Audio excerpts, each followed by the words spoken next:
Russia and Ukraine blame each other for killing Ukrainian POWs as ships wait to carry grain from Odessa. In Canada's high north, Pope Francis apologises to survivors of Catholic residential schools. Debris from a Chinese space mission could fall to Earth today.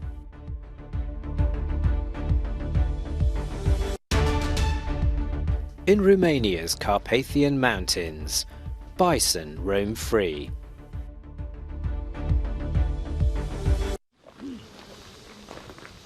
Both sides in the conflict are blaming each other for the attack on Olenivka prison camp, where 53 Ukrainian POWs died. Russia claims it was a Ukrainian HIMARS strike on Donetsk, but Ukraine strongly denies this and says Moscow-backed forces shelled the prison. I've received reports today about the attack of the occupiers on Olenivka Donetsk region. It was a deliberate Russian war crime, a deliberate mass murder of Ukrainian prisoners of war, more than 50 dead. When the defenders of Azovstal left the plant, the UN and the International Committee of the Red Cross acted as guarantors of the life and health of our soldiers. And the war goes on. In the heavily bombed southern Ukrainian city of Mykolaiv, Russian attacks killed 5 people and wounded 7 more. While smoke rose in the skies above the eastern Ukrainian city of Soledar, now seen as the latest target in Russia's offensive push in the Donbass.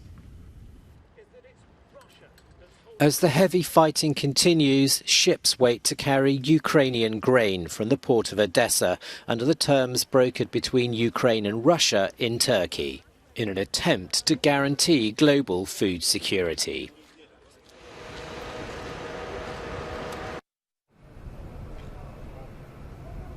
A papal visit just south of Canada's Arctic Circle.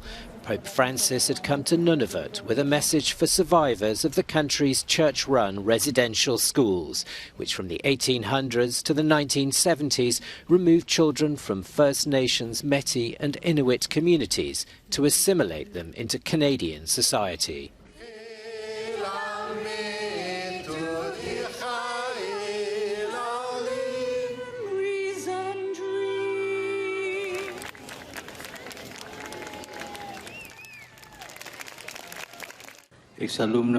Students of residential schools, I thank you for having had the courage to tell your stories and to share your great suffering that I could not imagine.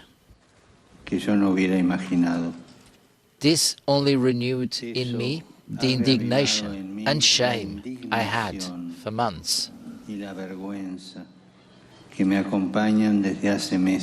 I want to tell you how very sorry I am and to ask for forgiveness from the evil perpetrated by not a few Catholics who, in these schools, contributed to the policies of cultural assimilation and enfranchisement. The apology came at the end of a one-week penitential pilgrimage to Canada to address the country's residential school scandal. China's most powerful rocket, the Long March 5B Y3, blasted into space last Sunday, heading for the Wentian space base. Crowds gathered on the tropical island of Hainan to witness the launch, but now all eyes are on where the rocket's booster will come down to Earth. China predicts an ocean splashdown this weekend. A tweet from the Aerospace Corporation suggests the margin for error will narrow as it comes closer to Earth. China hopes to complete its space station in the coming months. 3 astronauts are currently living in the core module on a 6-month mission. A second laboratory module is due to be launched in October. Any space debris is expected to come down to Earth today. More bars and restaurants in Spain are starting to offer doggy bags free of charge, encouraging clients to take home the food they have not eaten as part of a new law aimed at reducing food waste. But for some restaurants, this is already an everyday practice. We have a menu that's very adjusted to the people, about 15 or 20 of them, and we adjust it enough so there is no surplus. Apart from that, if there's a surplus and it's in good condition, we serve during the evenings or nights as an appetizer for free. And then we always have the possibility of offering doggy bags to our customers when they have too much food left over. But we've been doing this for a long time. The draft legislation is expected to be implemented from January 1st next year. It will also ask businesses to draw up plans to reduce the food loss and food waste. The government says Spain wastes more than 1 million tonnes of food and drink each year. Prevention of food loss and waste must be the #1 priority. The priority should not be to donate surpluses, which is what we can read now from this law.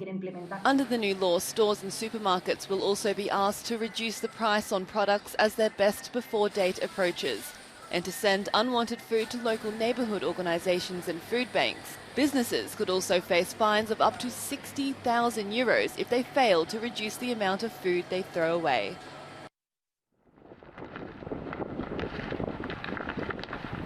The bison is the new king of Romania's virgin forests, since it was recently reintroduced into the wild after being declared extinct some 200 years ago. It disappeared in the mid-1800s due to intense hunting. But bison are a so-called umbrella species, as they allow both flora and fauna around them to thrive. So conservationists and NGOs have been working hard to bring them back. Noi avem un proiect care se desfășoară până la jumătatea anului 2024. We have a project that will continue until the middle of 2024, and our target is to reach 75 bison. It's possible, and we hope to surpass this number because calves are now starting to be born. We are part of a European project supported by the European Commission, and its purpose is to restore damaged habitats. The bison is known as an umbrella species due to its feeding habits. It's a herbivore, so it maintains the health of pastures and creates room, microhabitats, for other species. We can proudly say that Romania is one of the few countries where bison have, once again, found their place in the natural habitat.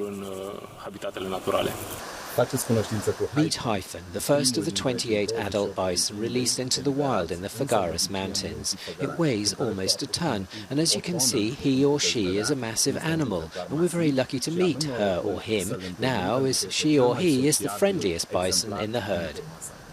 The southern Carpathian Mountains are an important natural heritage site in the old continent, and Romania's virgin forests make up 65% of the total surface remaining in Europe today. Romania has a lot of natural resources. You know, it's got tons of wood. It's the largest mixed forest left in Europe. But we need to regulate and sustainably manage that and replant with the right trees and make sure that the next generation inherits maybe an even larger forest than the one that we live in or next to now. And the foundation hopes to see many more bison roaming these woods.